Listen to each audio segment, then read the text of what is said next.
বন্ধুরা, যখন একটি বিমান রানওয়েতে দাঁড়ায় তখন এটি একটি বড় ভবনের মতো ভারী দেখায়। এর ভেতরে শত শত মানুষ বসে আছে, এতে লাগেজ ভর্তি, হাজার হাজার লিটার জ্বালানি রয়েছে।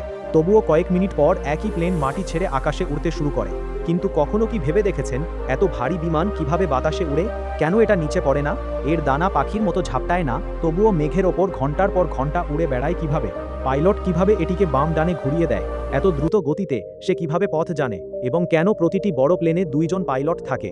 আজ আমরা সহজ ভাষায় এই বিমানের লুকানো জগৎকে বুঝব, যেখানে একটি ভারী যন্ত্র মাটি থেকে উঠে বাতাস, গতি, ইঞ্জিন এবং পাইলট নিয়ন্ত্রণের সাহায্যে আকাশে পৌঁছায়। প্রথমত বুঝতে হবে যে চারটি প্রধান শক্তি বিমানে কাজ করে। উত্তোলন, ওজন, থ্রাস্ট এবং টেনে আনুন। ওজন মানে প্লেনের ভারী ওজন, যা মাধ্যাকর্ষণ শক্তির কারণে এটিকে নিচে টেনে নেয়। লিফট হল সেই শক্তি যা ডানার কারণে উপরে উঠে যায়। থ্রাস্ট হল ইঞ্জিনের শক্তি, যা সামনের দিকে ঠেলে দেয়, এবং টেনে আনা হল বাতাসের প্রতিরোধ, যা এটিকে আটকে রাখার চেষ্টা করে। যখন লিফট ওজনের চেয়ে বেশি হয় এবং থ্রাস্ট টেনে নেওয়ার চেয়ে বেশি হয়, তখন প্লেন রানওয়ে থেকে উঠে বাতাসে চলে যায়। এখন সবচেয়ে বড় প্রশ্ন, কিভাবে একটি লিফট তৈরি করা হয়? বিমানের ডানার আকৃতি বিশেষ পদ্ধতিতে তৈরি করা হয়, যাকে বলা হয় এয়ারফয়েল। ডানার উপরের অংশ বাঁকা এবং নিচের অংশ চ্যাপ্টা। প্লেন যখন গতিতে চলে তখন বাতাস ডানার উপর দিয়ে যায়। উপরের বাতাস দ্রুত প্রবাহিত হয় এবং সেখানে চাপ কমে যায় যখন নিচের চাপ বেশি থাকে। এই চাপের পার্থক্য ডানাকে উপরে ঠেলে দেয়, এটিই উত্তোলন বলা হয়। কিন্তু একা এয়ারফয়েল আকৃতি পুরো গল্প নয়, ডানাটিও বাতাসকে নিচের দিকে ডিফ্লেক্ট করে, অর্থাৎ প্লেনটি সামনের দিকে এগোলে বাতাসকে নিচের দিকে ঠেলে দেয়, এবং নিউটনের তৃতীয় সূত্র অনুযায়ী বাতাস ডানাকে উপরে ঠেলে দেয়। অতএব চাপের পার্থক্য এবং বায়ু প্রবাহের বিচ্যুতি উভয়ই উত্তোলন বোঝা গুরুত্বপূর্ণ, অর্থাৎ বায়ুর সাথে নিয়ন্ত্রিত মিথস্ক্রিয়া তৈরি করে বিমান উড়ে। এখন লিফট তৈরি করতে গতি প্রয়োজন, এটি ঘটে তাই রানওয়েতে প্লেন দ্রুত চলে। ইঞ্জিন এটিকে সামনের দিকে ঠেলে দেয়, চাকা মাটিতে গড়িয়ে যায় এবং গতি বাড়ার সাথে সাথে ডানার ওপর দিয়ে বায়ু প্রবাহ ত্বরান্বিত হয়। এক পর্যায়ে বায়ু প্রবাহ ডানাগুলির জন্য যথেষ্ট পরিমাণে উত্তোলন করার জন্য যথেষ্ট শক্তিশালী হয়ে ওঠে। তারপর পাইলট নাকটি সামান্য উঁচু করে, একে ঘূর্ণন বলা হয়, এবং বিমানটি মাটি থেকে আলাদা হয়ে উঠে এবং আরোহণ করে। এখন ইঞ্জিন বুঝে নিন। ছোট প্লেনে প্রপেলার ইঞ্জিন হয়, যখন বড় যাত্রী জেট টার্বোফ্যান ইঞ্জিন দিয়ে সজ্জিত হয়। জেট ইঞ্জিন সামনের দিক থেকে বাতাস টেনে আনে, কম্প্রেসার সেই বাতাসকে সংকুচিত করে, এতে জ্বালানি ছিটানো হয়। জ্বালানি বাতাসের মিশ্রণ দহন কক্ষে জ্বলে গরম উচ্চ চাপের গ্যাসগুলি দ্রুত পিছনের দিকে পালিয়ে যায়, এবং এই প্রতিক্রিয়ার কারণে ইঞ্জিনটি প্লেনের দিকে এগিয়ে যায়। একটি টার্বোফ্যান ইঞ্জিনে সামনে বড় ফ্যান ইনস্টল করা গুরুত্বপূর্ণ। এই সমস্ত বাতাসকে পিছনে ঠেলে দেয়। কিছু বাতাস ইঞ্জিনের কোরে যায় এবং জ্বালানির সাথে পুড়ে যায়, এবং বাকি বাতাস বাইপাস নালী থেকে বেরিয়ে আসে এবং অতিরিক্ত থ্রাস্ট প্রদান করে।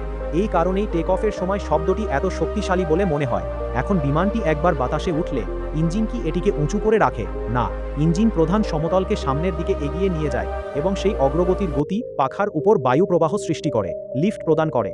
গতি খুব কম হলে যদি এটি ঘটে, উইংস পর্যাপ্ত লিফট তৈরি করতে সক্ষম হবে না এবং স্থবির হতে পারে। তাই গতি নিয়ন্ত্রণ গুরুত্বপূর্ণ। বিমানটিকে বাতাসে রাখার প্রধান কাজটি ডানা দ্বারা করা হয়। এখন প্রশ্ন জাগে, কিভাবে এত গতিতে উড়ে যায় বিমান? জেট ইঞ্জিনগুলি প্রচুর থ্রাস্ট প্রদান করে, বিমানের শরীরের আকৃতি সুবিন্যস্ত হয়, যাতে বায়ু প্রতিরোধ ক্ষমতা কম হয়। উইংস এবং ফিউজলেজ এরোডাইনামিক ডিজাইন দেওয়া হয়েছে। ল্যান্ডিং গিয়ার টেক অফের পরে বায়ু প্রত্যাহার করে, টানা হ্রাস করে, এবং উচ্চতায় বায়ু পাতলা হয়, তাই যাত্রীবাহী বিমানগুলি কম জ্বালানিতে উচ্চ গতি বজায় রাখতে পারে।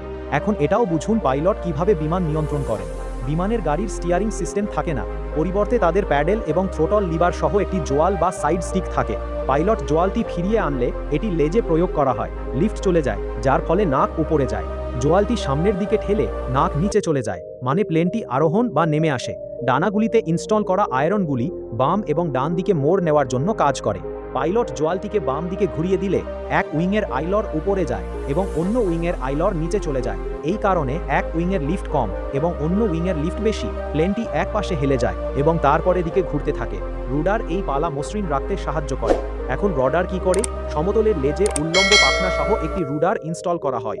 এটি বিমানের নাককে বাম বা ডান দিকে ঘোরাতে সাহায্য করে। কিন্তু একটি গাড়ির মতো প্লেনটি শুধুমাত্র রডার দ্বারা ঘোরানো হয় না, সঠিকভাবে বাঁক নেওয়ার জন্য তিনটি একসাথে কাজ করে, যেমন আইলারন, লিফট এবং রডার। তাই একটি উড়ন্ত একটি ত্রিমাত্রিক নিয়ন্ত্রণ ব্যবস্থা আছে। এখন ফ্ল্যাপস এবং স্ল্যাটস বুঝতে, টেক অফ এবং ল্যান্ডিংয়ের সময় প্লেনের কম গতিতে আরও লিফটের প্রয়োজন হয়, তাই ফ্ল্যাপগুলি ডানার পিছনে প্রসারিত হয় এবং স্ল্যাটগুলি সামনে প্রসারিত হয়। এগুলি ডানার ক্ষেত্রফল এবং বক্রতা বাড়ায়, যার ফলে কম গতিতেও আরও লিফট তৈরি হয়। ফ্ল্যাপ টেক অফের পর গতি বাড়ার সাথে সাথে প্রত্যাহার করে, কারণ ফ্ল্যাপগুলি ক্রুজে টেনে নিয়ে যায়, বাড়বে।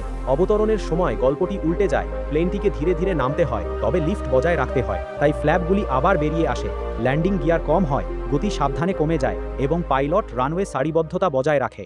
স্পয়লাররা চাকার স্পর্শের সাথে সাথে উইংসের লিফট কমিয়ে দেয়, ব্রেক চাকার গতি কমিয়ে দেয় এবং অনেক জেট বিপরীত থ্রাস্ট দিয়ে থামে। এখন পাইলট কিভাবে গিরি প্রশিক্ষণ নিয়ে গেলেও প্লেন কোথায় নিয়ে যাবে জানেন?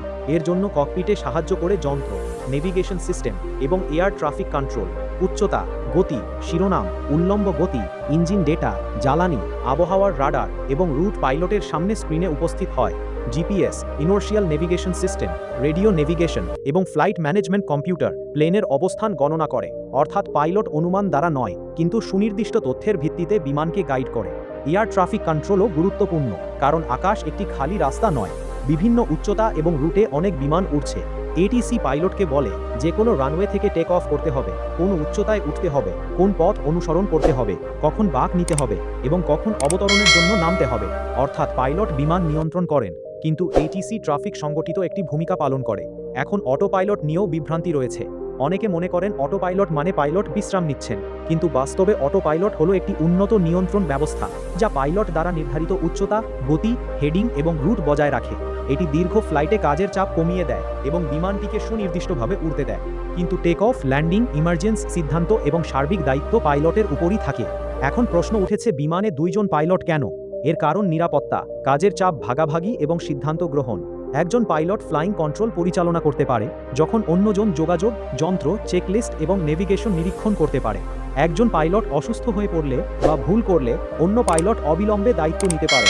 বড় যাত্রীবাহী বিমানে অপ্রয়োজনীয়তা এটি প্রয়োজনীয়, তাই দুই পাইলট সিস্টেম নিরাপত্তার একটি গুরুত্বপূর্ণ অংশ। এখন বিমানের সেন্সর এবং কম্পিউটার একটি বড় ভূমিকা পালন করে। পিট টিউব বায়ুচাপ থেকে গতি পরিমাপ করে, আল্টিমিটার উচ্চতা বলে, জাইরোস্কোপ এবং ইনার্শিয়াল সেন্সর সমতলের মনোভাব যেমন নাক উপরে, নাক নিচে এবং ব্যাঙ্ক কোণ বলে। ইঞ্জিন সেন্সর তাপমাত্রা, চাপ এবং কম্পন নিরীক্ষণ করে এবং ফ্লাইট কম্পিউটার ডেটা প্রক্রিয়া করে। ককপিট স্ক্রিনে তথ্য দেখায়। সতর্কতা ব্যবস্থা পাইলটকে স্টল, ভূখণ্ড, ট্রাফিক বা সিস্টেমের ত্রুটি সম্পর্কে সতর্ক করে। এখন ফুয়েল সিস্টেমও বুঝুন। একটি প্লেনে জ্বালানি কেবল ইঞ্জিনের কাছেই রাখা হয় না, বেশিরভাগ জ্বালানি ডানার ভিতরে ট্যাঙ্কে সংরক্ষণ করা হয়, কারণ ডানাগুলি শক্তিশালী কাঠামো এবং জ্বালানির ওজন সমানভাবে বিতরণ করতে সহায়তা করে। ইঞ্জিনে জ্বালানি পাম্প করে, ফিল্টারগুলি অমেধ্য অপসারণ করে এবং কম্পিউটারগুলি জ্বালানি প্রবাহ নিরীক্ষণ করে। ফ্লাইটের সময় জ্বালানির ভারসাম্য গুরুত্বপূর্ণ, যাতে প্লেনের মাধ্যাকর্ষণ কেন্দ্র নিরাপদ পরিসরে থাকে। এখন এত ভারী হওয়া সত্ত্বেও কেন বিমান ভাঙে না? এর body aluminium alloy, titanium, composite এবং শক্তিশালী ইঞ্জিনিয়ারিং স্ট্রাকচার থেকে তৈরি। শক্তিশালী অংশ যেমন স্পার্স, পাঁজর এবং ডানার ভিতরে স্ট্রিঙ্গার, যা উত্তোলন শক্তি, জ্বালানি ওজন এবং অশান্তি লোড সহ্য করে। উড্ডয়নের সময় ডানা কিছুটা নমনীয় হতে পারে, এটি দুর্বলতা নয়, বরং নকশাটি চাপ শোষণ করে। এখন অশান্তিও বুঝুন।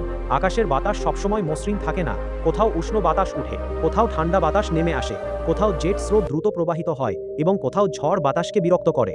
যখন প্লেন অসমান হয়, বায়ু পকেটের মধ্য দিয়ে যাওয়ার সময় ধাক্কা অনুভূত হয়, তবে বিমানের কাঠামোটি এটি সহ্য করার জন্য ডিজাইন করা হয়েছে। এখন একটি গুরুত্বপূর্ণ বিষয়, বিমানটি বাতাসে পড়ে না, কারণ এটি ক্রমাগত ভারসাম্য বজায় রাখে। উইংস লিফট প্রদান করে, লেজ স্থিতিশীলতা প্রদান করে, ইঞ্জিন গতি বজায় রাখে, পৃষ্ঠতল নিয়ন্ত্রণের দিক নিয়ন্ত্রণ করে, কম্পিউটার তথ্য সরবরাহ করে এবং পাইলটরা সিদ্ধান্ত নেয়। যদি একটি সিস্টেমে সমস্যা দেখা দিলে একাধিক হাইড্রোলিক্স, ডুপ্লিকেট যন্ত্র এবং জরুরি পদ্ধতির মতো ব্যাকআপ সিস্টেম রয়েছে। তো বন্ধুরা, পরের বার যখন দেখবেন রানওয়ে থেকে উড়তে উড়োজাহাজকে শুধু একটা যন্ত্র বলে মনে করবেন না, কারণ এর ডানাগুলো অদৃশ্য বাতাসকে আকার দিয়ে লিফট তৈরি করছে। ইঞ্জিনগুলো একে সামনের দিকে থ্রাস্ট দিচ্ছে, কন্ট্রোল সারফেসগুলো ঘুরিয়ে দিচ্ছে, সেন্সরগুলো ডেটা পাঠাচ্ছে, ককপিট কম্পিউটারগুলি রুট গণনা করে এবং পাইলটরা সম্পূর্ণ সিস্টেমটি নিরাপদে পরিচালনা করে। অর্থাৎ বিমান শুধু একটি পরিবহন যন্ত্র নয়, এটি বায়ুগতিবিদ্যা, তাপগতিবিদ্যা, বস্তুগত বিজ্ঞান, ইলেকট্রনিক্স, নেভিগেশন এবং মানবিক দক্ষতার এক অপূর্ব সংমিশ্রণ, যা মানুষকে মাটির সীমার ওপরে এবং মেঘের মধ্যে উড়তে শিখিয়েছে। তাই পরের বার যখন আপনি আপনার জানালার সিট থেকে নিচে একটি ছোট শহর দেখতে পাবেন, এটি মনে রাখবেন সেই শান্তিপূর্ণ উড্ডয়নের পিছনে বাতাস, ইঞ্জিন, ডানা এবং অদৃশ্য বিজ্ঞান কাজ করছে। আপনি যদি এই তথ্যটি পছন্দ করেন তবে ভিডিওটি লাইক করুন এবং পরবর্তী ভিডিওটি আপনি কোন বিষয়ে চান তা জানান এবং আপনি কোন শহর থেকে এই ভিডিওটি দেখছেন তা কমেন্টে জানান এবং এই ধরনের তথ্যপূর্ণ এবং আকর্ষণীয় ভিডিও দেখতে অনুগ্রহ করে আমাদের চ্যানেলটি সাবস্ক্রাইব করুন এবং বেল আইকনটি চাপতে ভুলবেন না। এখন আমি চলে যাব, ততক্ষণ তোমরা আরও দুজন ভিডিওগুলো দেখতে ভুলবেন না। ভিডিওটি খুবই চমৎকার।